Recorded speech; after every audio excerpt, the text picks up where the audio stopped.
Hi everyone, welcome to my YouTube channel chess moves. तो आज हम इस वीडियो में एक रुक और एक किंग की मदद से हम लोग ओपोनेंट को चेकमेट करना सीखेंगे कि कैसे हम लोग एक रुक और अपने एक किंग की मदद से हम लोग ओपोनेंट का चेकमेट कर सकते हैं। तो ये चेकमेट करने के लिए हमें सबसे पहले अपने अपोनेंट को सबसे लास्ट वाले फाइल में या तो सबसे लास्ट वाले रैंक में ले जाना होता है। तो चलिए मैं सबसे पहले आपको दिखाता हूँ कि चेकमेट करने के लिए आपको कैसी पोजीशंस पे लाना पड़ेगा पहले अपोनेंट को।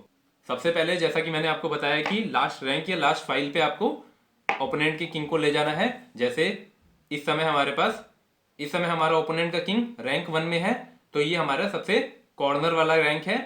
तो इस सिचुएशन में हमें अपने किंग को उसके किंग के सामने लाना है और अपने रुक को कॉर्नर पे ले जाके किसी भी तरफ, इस तरफ या इस तरफ, किसी भी तरफ ले जाके चेकमेट कर देना है। क्योंकि इससे क्या हुआ, हमारे किंग को उसके सामने लाने से क्या हुआ, उसके ओपोनेंट के किंग फॉरवर्ड जो उसके मूव होंगे वो ब्लॉक हो जाएंगे और हम अपने रुक की मदद से हम लोग उसे चेकमेट कर देंगे। या तो एक सिचुएशन और बन सकती है, अगर ओपोनेंट का किंग हमारे पास लास्ट कॉर्नर में आ गया है, तब हम लोग ऐसी सिचुएशन में बना के और रुक को हम लोग फर्स्ट रैंक पे रख के चेकमेट कर देंगे। अगर यही सिचुएशन इस तरफ बनती है तो हम लोग ए फाइल में रख के कहीं भी हम लोग चेकमेट कर सकते हैं।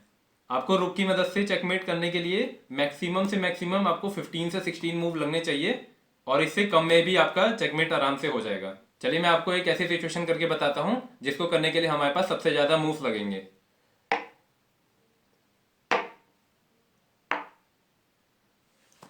मान लीजिए ये हमारे पास सिचुएशन है, जैसा कि आप देख सकते हैं ये एक ओपन सिचुएशन है। तो ऐसी सिचुएशन में हमें करना क्या होता है कि हम लोग अपने ओपोनेंट के किंग की मूव्स को लिमिटेड कर देते हैं और उसे हम लोग एक कोने में ढकेलते रहते हैं और अपने किंग को हम लोग उसके किंग की तरफ ले जाते हैं। तो इस सिचुएशन में हम लोग अपने रुक को D5 पे ले जाके इस किंग की पोजीशंस को हम लोग लिमिटेड कर देंगे। जैसे अब वो सिर्फ D5 में नहीं आ सकता है और 5th रैंक पे नहीं आ सकता है। तो इस सिचुएशन में उसके पास सिर्फ 3 ही मूव बचते हैं, या तो वो अपने किंग को इन दो पोजीशंस पे ले जाए या तो अपने किंग को ये 4th ही रैंक पर रखे और यहाँ पे ले आए। तो मान लीजिए व्हाइट का किंग चलता है E3 पर, तो ऐसी सिचुएशन में हमें अपने किंग को उसके किंग की तरफ ले जाना है, किंग के और पास ले जाना है। जैसे तो इस सिचुएशन में हम लोग अपने किंग को या तो यहां रख सकते हैं या तो यहां रख सकते हैं। लेकिन अगर ऐसी सिचुएशन पड़ती है तो बेटर मूव ये होगा कि हम लोग अपने किंग को यहां पर रखें, ताकि व्हाइट का अगला मूव या तो यहां पर होगा या तो नीचे ही हो सकता है। मान लीजिए अगर ये यहां पे चलता है तो हम अपने रुक को यहां लाके चेक देंगे, तो अब उसके पास मूव लिमिटेड रह जाएंगे, वो अब आगे नहीं आ सकता है क्योंकि हमने हमारे किंग ने उसको ब्लॉक कर रखा है। तो उसका किंग अब सिर्फ सेकंड रैंक में जा सकता है। तो मान लीजिए व्हाइट चलता है यहां पर, तो अब हमें क्या करना है कि अपने रुक को डिफेंड करना है। रुक को डिफेंड करेंगे अपने किंग से, तो इसके बाद व्हाइट के पास अब सिर्फ कुछ ही मूव्स रह जाते हैं। मान लीजिए वो या तो इसी रैंक पे रह सकता है या तो फर्स्ट रैंक पे जा सकता है। अगर ये फर्स्ट रैंक पे जाता है तो हम लोग पिछली बार की तरह हम लोग फिर से यहाँ पे ला सकते हैं और वो अब उसके पास फोर्स्ड मूव हो जाएगा यहाँ चलने के लिए, और फिर हम लोग नीचे ले जाके रुक को चेकमेट कर सकते हैं। अगर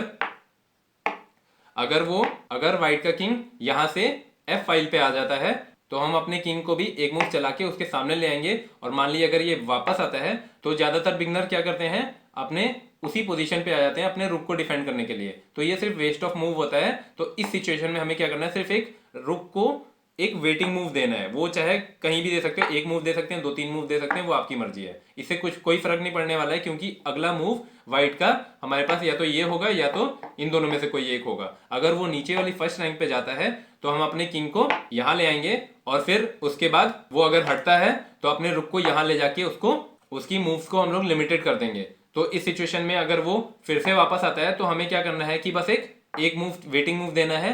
फिर वो अगर यहाँ चलता है तो फिर से जैसे हमने पहले किया था, हमें फिर से किंग को उसके सामने ले जाना है। अगर वो यहाँ चलता है तो फिर से हमें एक वेटिंग मूव देना है। तो अब उसके पास एक सिर्फ फोर्स मूव रह जाएगा यहाँ चलने के लिए, क्योंकि वो यहाँ आ नहीं सकता है, चेक पड़ेगी। तो उसके पास सिर्फ ये मूव रह जाएगा। तो यहाँ से हम लोग अपने रुक को फर्स्ट रैंक पे ले जाके उसे चेकमेट कर देंगे। तो ये होता है हमारे पास चेकमेट करने का तरीका रुक से। तो आपने देखा कि हमने एक ओपन सिचुएशन में भी लगभग 10 से 11 मूव्स में हमने चेकमेट कर दिया अपने ओपोनेंट का। तो ये था एक रुक और एक किंग की मदद से ओपोनेंट को चेकमेट करना। होप सो आपको वीडियो अच्छी लगी होगी। Thank you.